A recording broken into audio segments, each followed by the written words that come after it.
but it is always good to be here. Fantastic Christmas with my family and everything, but I went to bed last night for the first time knowing that there was a snake in my house. We have a new member of our family. It seems like my kids have talked my wife into getting a ball python. His name is MK. It's not Mouse Killer. He is the Minion King. I don't know what that means, but I'm going to go with MK. So I know a lot of you guys had some great times with your family, but I never imagined that I would go to bed okay with a snake being in my house. And I did that last night. So, Merry Christmas, boys. Are you actually okay? It's a ball python. It's about, 3 feet long or somewhere in there. I can't say that I'm overly excited, but I'll get better. I'll adjust. That's what coaches do. We'll do what we have to do to make the kids as happy as they possibly can be. Why'd they want a snake? Oh, man. Long story. My youngest son is, he gets what he asked for pretty much. And I made a bad mistake of going to a fantastic place, Reptarium, here in town. And they do a great job there. And they did a great job. So now I have one of those in my house now. So great job. Just don't make the mistake of leaving the bin open. We did that in college once, couldn't find it for 48 hours. So See what I'm saying? I just want to You see what I'm saying? It has a lock on it. I'll say that. It has a lock on it. But, yeah, I might just put a lock on the kid's door, too. So if it gets loose, it's in there and not. Thank you. I feel a lot better now. Just the football, just the job Ja did, carrying the load there. Yep. And I know you guys had a ton of confidence in him, but just seeing it on tape and seeing it out there, what you think of his performance? Yeah, I mean, he's done it before, right? We've seen it before, and we know what we have in both of those guys. But it's really never been about just him. It's been about the room. Now that he has to do what he has to do, this is something that we expect from him. He did a good job. We thought we thought that he was very creative on the first level. We also liked him in the passing game once again, and we're finding out that he can do those things more and more in the interior run game, the exterior run game. So it's just a chance for him to showcase in David's absence what he can do. He's been doing it. We've seen it in practice, and it wouldn't be any different. Like, right, if we had David here, there's a lot of things that he would be doing more, and you'd see a lot more of him earlier in the game. So I just thought that he did a good job. There's things we continually work on, but protection, he was sound, just pass game awareness and understanding was very sound. He's continuing to get better as a young player. We talk about some of these trick plays and they stole the ball and they'll pull it out. The effectiveness in them, what y'all doing with these plays, and why do you think that's so important for y'all? We practice, and that's, people say, oh, everybody practice. We really practice our details, and as you can see, the execution of the things that we do are very important. But at the end of the day, what it comes down to is supremely talented athletes and guys that are smart and sharp and understanding that we can put it into their hands if things don't go quite the right way, or if there's a situation where it's not sound against certain things, we have the quarterback that can fix it. And then we just got guys that can just make plays. With good football teams, there's a lot of scheme stuff that you can do, but schematically, it's very hard to do if you can't get people to go execute it. And practice-wise, we feel good about a lot of things that we practice just because of our players and our playmakers getting give them a chance to make a play. So as you can see, you heard, of course, from JG and all the guys, really, it just kind of continually developed. And that's one of the things I think that we do.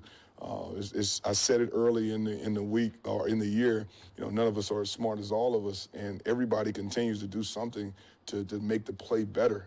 And I think that's a credit to Ben's confidence, not only in himself, but the rest of the people around him. Jahmyr, so talented, it's easy to lean on him, and he'll take everything you give him. I think he had 20 touches before that 2-minute drive at the end of the first half, and it seemed like there was maybe an adjustment there. How much was that, you kind of making sure his workload was balanced in the game, and how much is it important going down the stretch just to make sure you've got full strength Jahmyr through as far as you can go? Yeah, this is what he was built for, right? This is what he wants to do.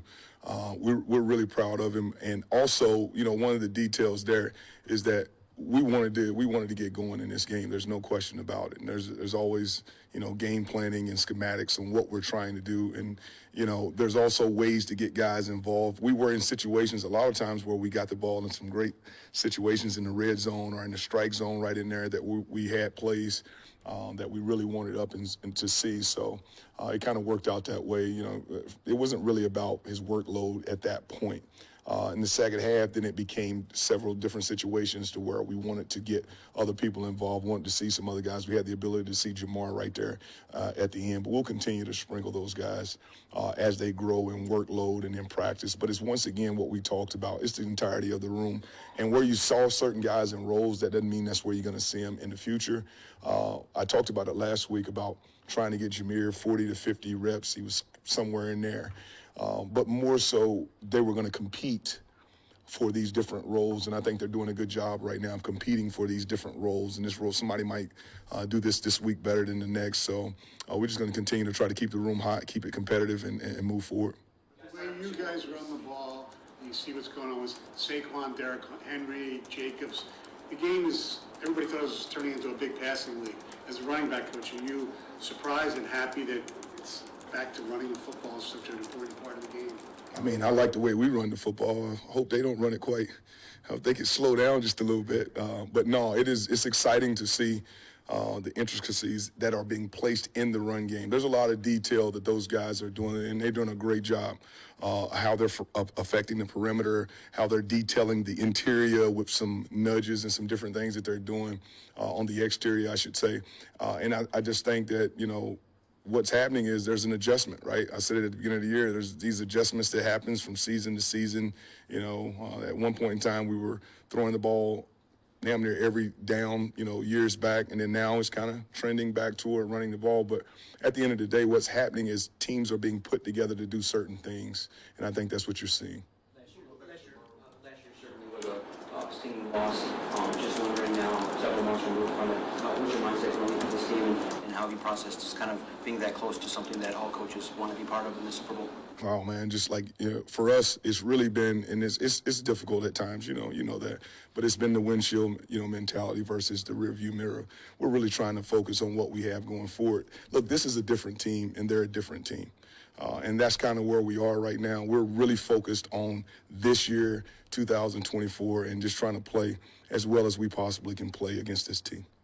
When Dan was introduced as head coach in 2021, you weren't with Detroit, but what do you remember about that press conference? What stands out to you? Passion, fire, and then we got to practice against them, and the team was different. They were physical. It was different. So we got a chance to see it, up close and in person a little while later, and it was a great battle down in Indy, and we knew that it was going to turn. And when we saw it turn, I don't think anybody in our building was surprised at all because